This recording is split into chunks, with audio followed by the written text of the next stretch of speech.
Hello, my friends, and welcome back. Thank you very much for being with me again today. Well, the Russians are copying their Western partners. They copy them a lot, and when they're better at whatever they copied, the Western partners don't like it. I will give you at least one example, and that is private military companies. If you remember in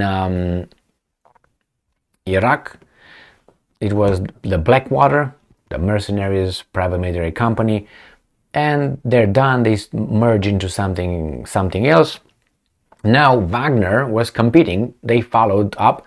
I think Wagner was created in 2016 or something, 2015, that area, 15, 14, 15, 16. So they're new and they took over. These guys are crying. Now another thing, it's the commercials, the advertising aspect of the war. The Americans, I think, work like this. We have the companies, we have the military, we have the news, and we have the Ukrainians, and we have the war. So we start with the war, where we send weapons. Weapons are sent by the US military, bought from the manufacturers. And we have the media. The Ukrainians are saying, hey, the weapons, their media said, hey, your weapons work fantastically. That article news is picked up by the American news and broadcasted around the world, which is our companies, the arms manufacturing companies, are doing a fantastic job because the Ukrainians say they're fantastic. So this is the whole scheme here. Ukraine says they're fantastic, we send them, these guys gonna produce more, gonna have orders from all kind of countries because Ukraine says they're excellent. All right, good. And someone is paying for them because these are given as an aid to Ukraine. Who's that? Either we pay or our children and so on. So the Russians caught up with that. And if you remember, at one point the Ukrainians had a ratio of success in downing Russian missiles about what, 20%? They say, let's say 2 out of let's say 10 or something like this were destroyed. Now they got sometimes to 100%, and I said that, I said it before, they will get that point, and then what? They're gonna say, hey, we got to such a percentage of 150%. They're gonna hit some of them 1.5. So it's gonna be one missile is gonna hit it, let's say 2 missiles gonna have 3 rockets on it or something, hitting those, whatever. So now the Russians copied that, and they tell us something that is real. They captured some HIMARS rockets, they captured some Storm Shadow, the British ones, and they did some reverse engineering, and now they said, hey, we got now in some areas 100% success. Now they're gonna advertise to the rest of the world, don't buy those ones, we're good. But let me read you this article coming from Sputnik, and it is from today, July 17th, 2023. Reverse engineering in action. Russia finds HIMARS's weak spot. And President Putin has indicated that Russia wouldn't rule out the reverse engineering of sophisticated Western military equipment captured by Russian forces in Ukraine. Russia has already amassed quite a bit of success in this area, says retired Russian military intelligence officer Anatoly Matvichuk. And I'm quoting, the enemy also produces modern equipment, also, because we do. And if there's an opportunity to look inside and see if there's something that we can use, well, why not? End quote. Putin said in an interview with Russian media on Sunday. The United States and its allies have poured over $94.5 billion in military equipment into Ukraine over the past 18 months, draining their own armories to send everything from the latest modifications of Leopard 2 tanks and Bradley infantry fighting vehicles to HIMARS precision rocket launchers, Storm Shadow cruise missiles, Patriot and NASAMS air defense systems, and Caesars howitzers.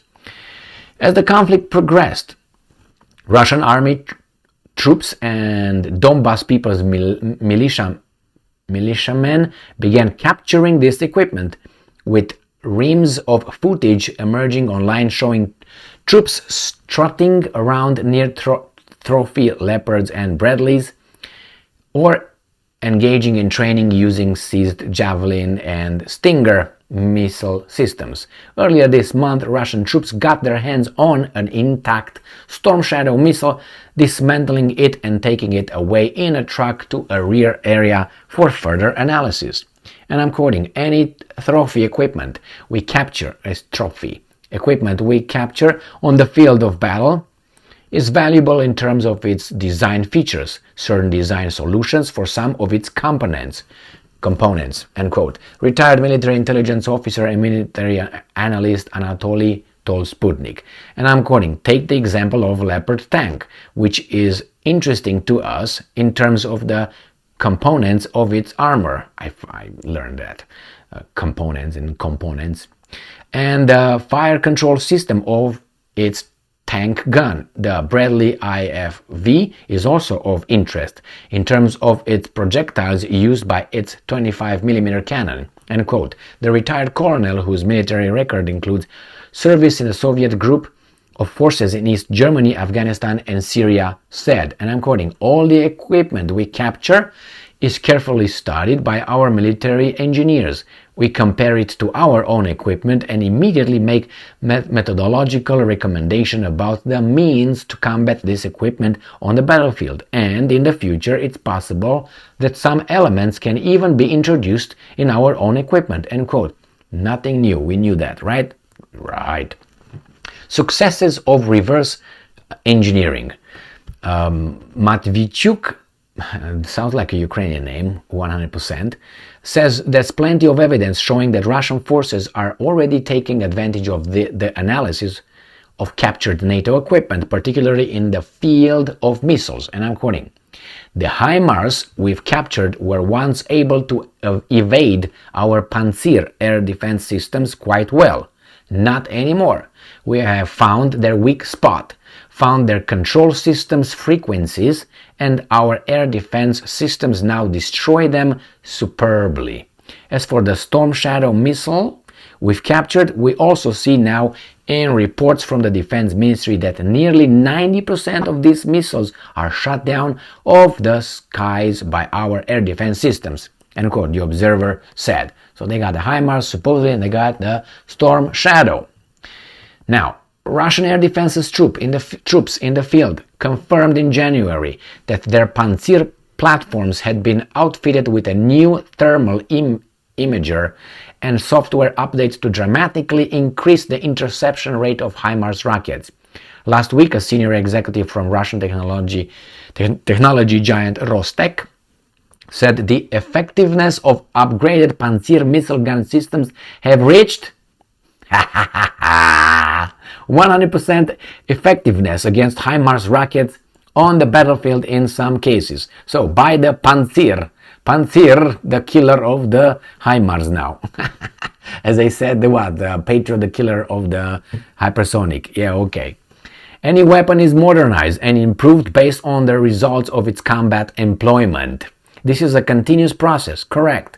For example, after the enemy received HIMARS multiple launch rocket systems, specialists at High Precision Systems upgraded the Pantsir to intercept these rockets. Today we see examples of HIMARS strikes successfully countered by our surface-to-air missile/gun system. There are precedents when all 12 rockets launched from an American MLRS were shot down, the official said.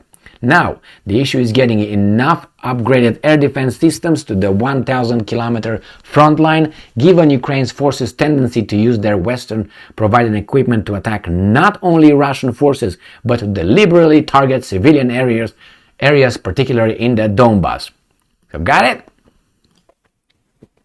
That's how they did it, with the frequency. Blah, blah, blah, tra-la-la. I'm pretty sure the other guys did the same thing, don't you think? Of course. That's why it's good. Competition is good. I don't, I'm not against it, but somehow in politics here we have only two parties. Competition between the two, which are the same, with the same parents, which are the guys that give them money. So, yeah, it was interesting that eventually the Russians got as well to 100% accuracy and efficiency. Good to hear that. Now the buyers will be like,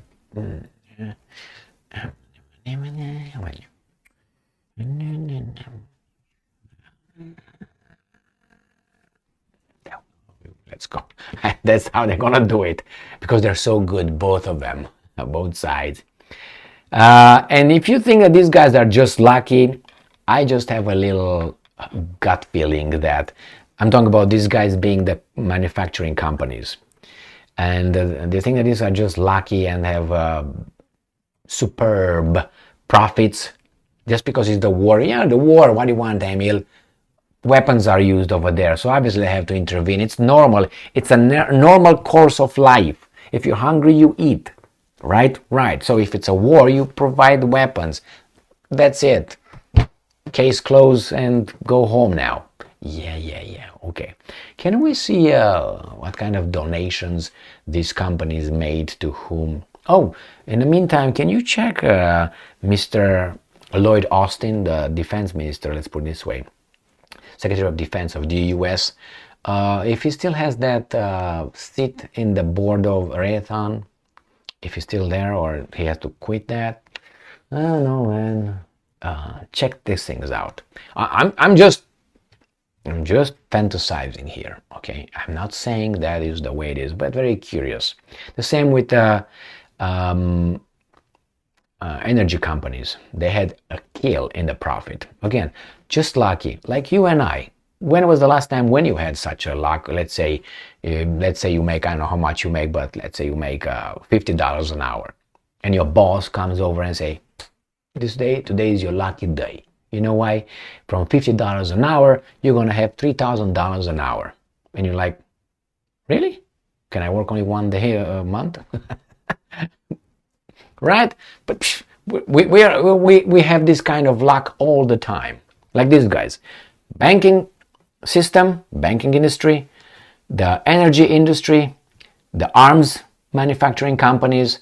Obviously, the politicians are there. Obviously, the generals right now are important. Okay? And that's it. It works just. And people, unfortunately, lose their lives over there for that. Hey, that's my interpretation.